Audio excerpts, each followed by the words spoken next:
JRB will open the action with 8-6 of hearts, raising to 3,500. Ivey's got a pair of deuces. He calls, and Antonio on the button with 5-4 offsuit. And looks like he wants in on the action. Yeah, even though he only has a 5-4 offsuit, which isn't a particularly good hand, he's in position, playing deep stack, no limit. First JRB and Mr. Ivey. It's a good enough situation to take a flop. Yeah, good enough indeed. Ace-3 deuce. Well, this is going to be interesting. Blonde with a flush draw, Ivey with bottom set, and Antonio with the stone cold nuts at the moment. But a lot can change on this board. Ivey called after Blonde bet 8,000. Notice at this point, if the board pairs or if a heart comes, Antonio is drawing dead. Antonio's not going to slow play this. He raises to 28,000.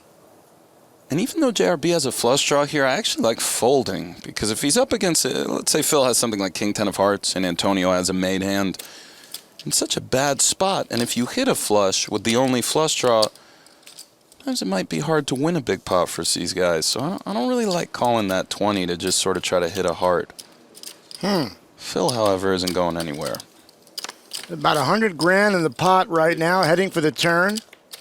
And a jack of spades, a brick for Blonde and Ivey.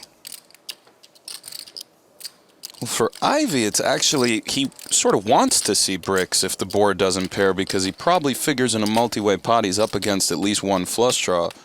For Antonio, that's a dream turn card. Antonio decides the price is $68,000.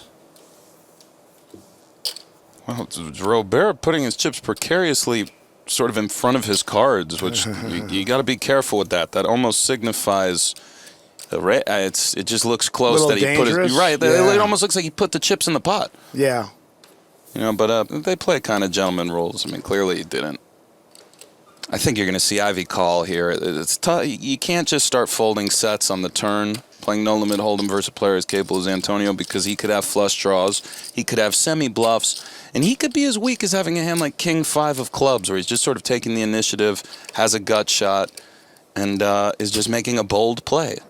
You have to take one more card off, but the river could get interesting. Phil calls here. And the king does not fill up Ivey. Antonio has the best hand. That he does, and he's certainly going to bet. The question is how much. And for Phil, this is going to be an awfully tough decision because now Antonio might not even bet with aces and threes, which is a hand that Phil's hoping Antonio might have on the turn, because Phil could have ace-jack or now ace-king, and it's hard to get value with ace-3 on this run-out. Wow. So Phil's hand is almost a bluff catcher. Big bet from Antonio on $153,000. Antonio could show up with ace-king sometimes, but I think Phil thinks that he probably 3-bet that pre-flop, and conversely, he would probably just call with that on the flop.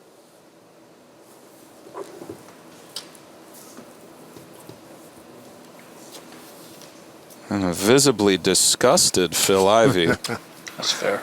Rarely see him lift up his hand like that. Pretty special there, bud. You've heard of Breaking Bad, the TV show? That's the face of a man running bad.